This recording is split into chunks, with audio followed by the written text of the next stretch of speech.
तो आइए आप पढ़ते हैं हम लोग वाक्य के प्रकार। इससे पहले क्लास में हम लोग देख चुके हैं वाक्य के तत्व और वाक्य के अंग, विधेय, उद्देश्य आदि देख चुके हैं। अगर आप नहीं देखे हैं तो लिंक डिस्क्रिप्शन में है, आप वहां से जाकर के देख सकते हैं। आइए शुरू करते हैं। वाक्य के प्रकार। वाक्य को हम देख पा रहे हैं कि वाक्य को दो आधार पर हम बांट सकते हैं। नंबर 1 है रचना के आधार पर और नंबर 2 है अर्थ के आधार पर। रचना के आधार पर वाक्य 3 प्रकार के होते हैं। नंबर 1 है सरल या साधारण वाक्य, नंबर 2 है संयुक्त वाक्य और नंबर 3 है मिश्रित वाक्य। अर्थ के आधार पर वाक्य 8 प्रकार के होते हैं। विधानवाचक, नंबर 2 निषेधवाचक, 3 प्रश्नवाचक, नंबर 4 आज्ञावाचक, नंबर 5 संबंधवाचक, नंबर 6 संदेहवाचक, नंबर 7 है विस्मयवाचक और नंबर 8 है संकेतवाचक। तो इस तरह से हम देखें कि वाक्य को दो आधार पर बांटे, रचना और अर्थ के आधार पर। अब देखते हैं हम रचना के आधार पर वाक्य 3 प्रकार के होते हैं, तो एक एक को विधिवत हम देखते हैं एग्जाम्पल के साथ। तो आइए शुरू करते हैं। सरल या साधारण, जिस वाक्य में एक या एक से अधिक कर्ता होते हैं। कितने कर्ता होंगे? एक कर्ता, एक या एक से अधिक कर्ता होंगे, लेकिन क्रिया एक से अधिक हो सकती है। क्रिया एक से अधिक भी हो सकती है। एक या एक से अधिक कर्ता होते हो, लेकिन क्रिया केवल एक होती है, उसे हम साधारण या सरल वाक्य कहते हैं। जैसे मैं बस रुकी, तो रुकना क्या है? क्रिया है। यहाँ क्रिया कितनी है? एक है। बस क्या हुआ? यहाँ कर्ता हुआ।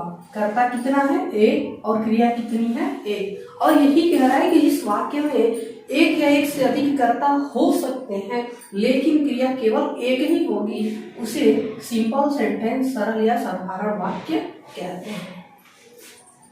नंबर 2 एग्जाम्पल है निखिल हंसता है।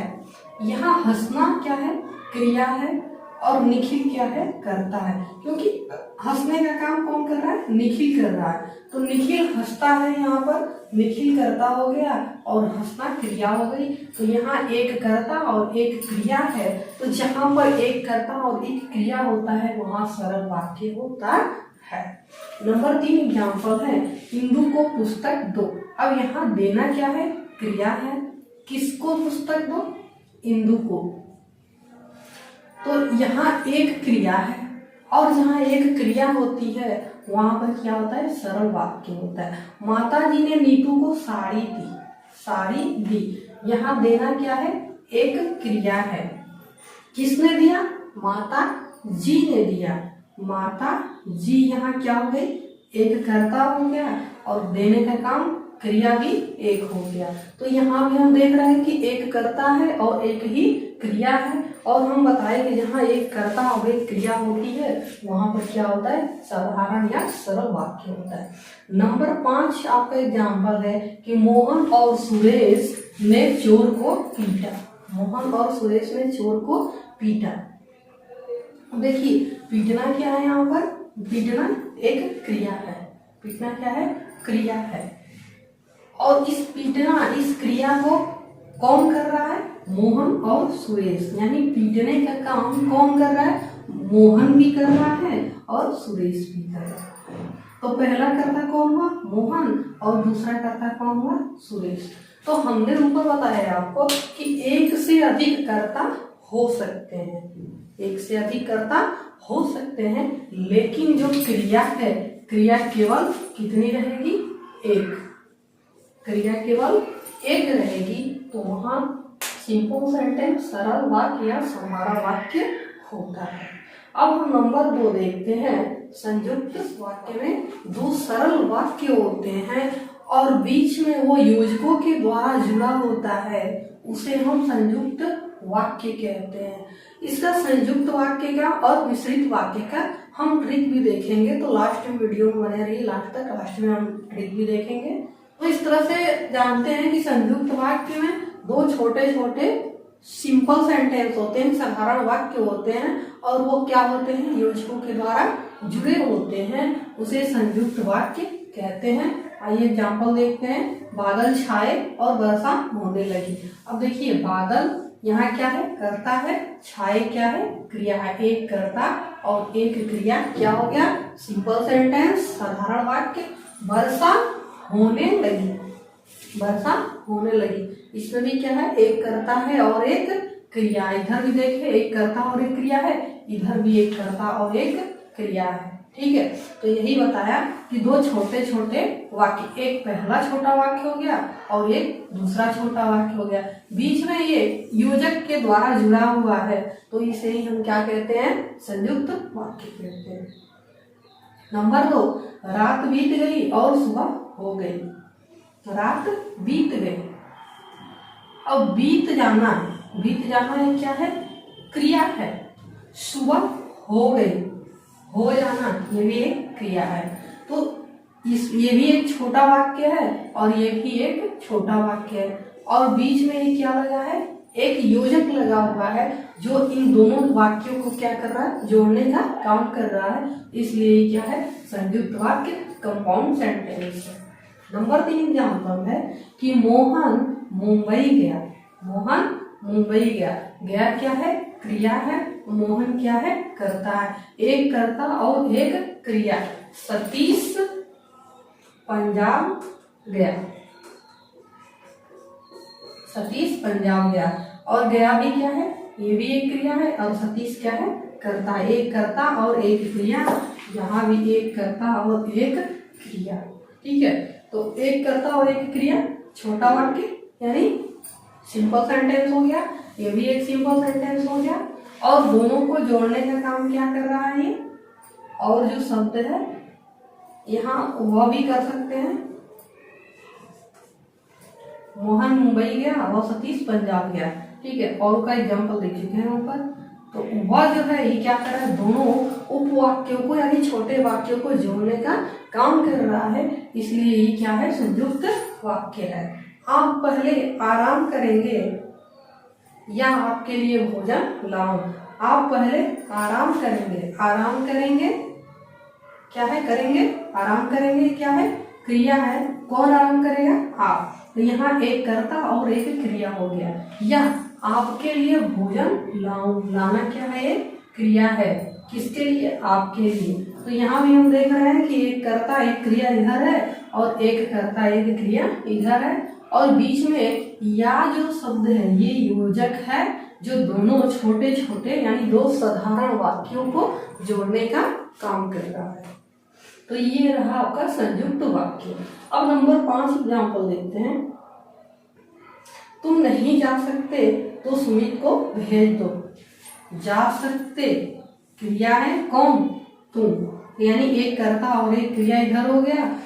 नहीं जा सकते तो सुमित को भेज दो, तो भेज दो, भेज दो क्रिया है, किसको, सुमित को।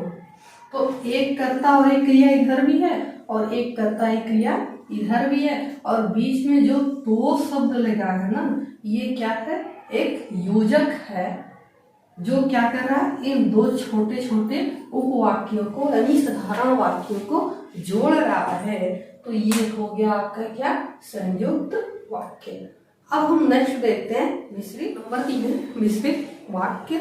इसका डिफिनेशन है, इसकी परिभाषा है कि जिस वाक्य में एक मुख्य उपवाक्य होता है, एक मुख्य उपवाक्य यानी प्रधान, जिस पर अन्य वाक्य, अन्य जो भी छोटे छोटे वाक्य होंगे उसी पर डिपेंड होते हैं, उसी को गौण उपवाक्य कहते हैं।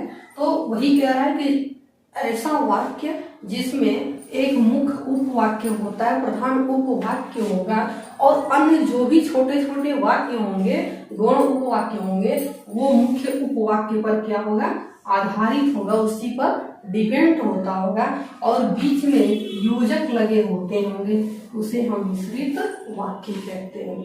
आइए एग्जाम्पल के द्वारा हम अच्छे से इसको समझते हैं।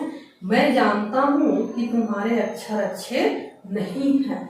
कह रहा है कि वाक्य में एक क्या होगा, प्रधान उपवाक्य होता होगा। उपवाक्य मतलब छोटा वाक्य, एक ऐसा वाक्य होगा जो मुख्य होगा, बाकी उसी पर आधारित होंगे। ठीक है, मैं जानता हूँ। अब देखिए, मैं जानता हूँ ये क्या है, एक मुख्य उपवाक्य है, मुख्य उपवाक्य है, मैं जानता हूँ। इसी पर आगे का जो भी उपवाक्य है ये क्या है, इसी पर डिपेंड है कि तुम्हारे अक्षर अच्छे नहीं है, तुम्हारे अक्षर अच्छे नहीं है। ये क्या है, गौड़ उपवाक्य है, गौड़ उपवाक्य। मैं जानता हूँ कि तुम्हारे अक्षर अच्छे नहीं है। तुम्हारे अक्षर अच्छे नहीं हैं, ये किस पे आधारित है, मैं जानता हूँ, क्योंकि ये क्या है, मुख्य उपवाक्य है और बीच में ये क्या लगा हुआ है, योजक लगा हुआ है जो इन दोनों को क्या कर रहा है, जोड़ने का काम कर रहा है। जो लड़का कमरे में बैठा है, जो लड़का कमरे में बैठा है, ये क्या हो गया आपका, मुख्य प्रधान, इसी को बोलते हैं मुख्य कहें या प्रधान उपवाक्य है, प्रधान उपवाक्य है। जो लड़का कमरे में बैठा है वह मेरा भाई है, वह मेरा भाई है, मेरा भाई है।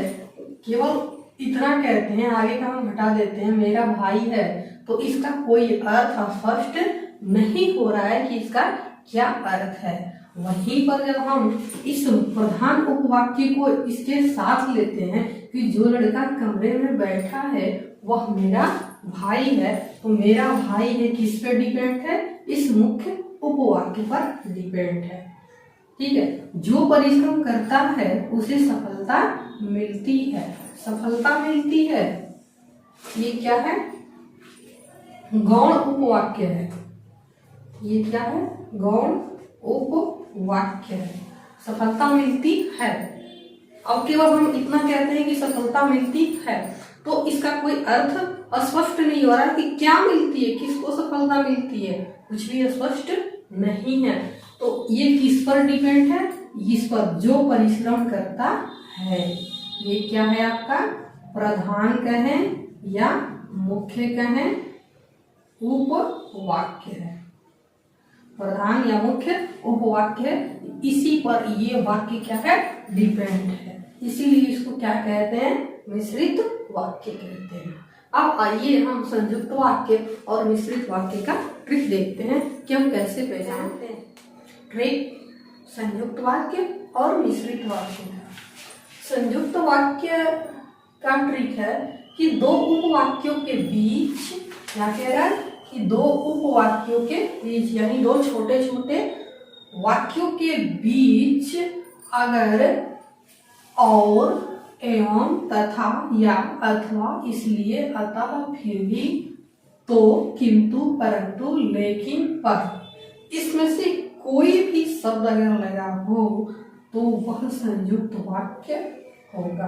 कोई भी लाइन होगी, कोई भी वाक्य होगा, उसमें अगर इसमें से कोई भी शब्द लगा होगा, इसमें से कोई भी शब्द लगा होगा तो वह वाक्य क्या होगा, संयुक्त वाक्य होगा। ठीक है, और नंबर 3 जो वाक्य है आपका मिश्रित वाक्य, उसका ट्रिक है कि दो उपवाक्यों के बीच या कभी कभी शुरू में भी लगता है, जैसे में अगर परिश्रम करोगे तो सफल हो जाओगे, ऐसे रहता है। तो दो उपवाक्यों के बीच क्या लगा रहेगा, कि, जो, वह, जितना, उतना, जैसा, वैसा, जब, तब, जहां, तहां, जिधर, उधर, अगर, यदि, तो। इसमें से कोई भी शब्द अगर दो उपवाक्यों के बीच में लगा हो या कभी कभी शुरू में भी कोई शब्द ऐसा है जो प्रयोग में आता है तो लगा होगा, तो वह वाक्य क्या होगा, मिश्रित वाक्य होगा। जैसा कि पहले हम एग्जाम्पल में आपको बता चुके हैं। तो अब हम नेक्स्ट डे देखेंगे, ये तो रचना के आधार पर हो गया।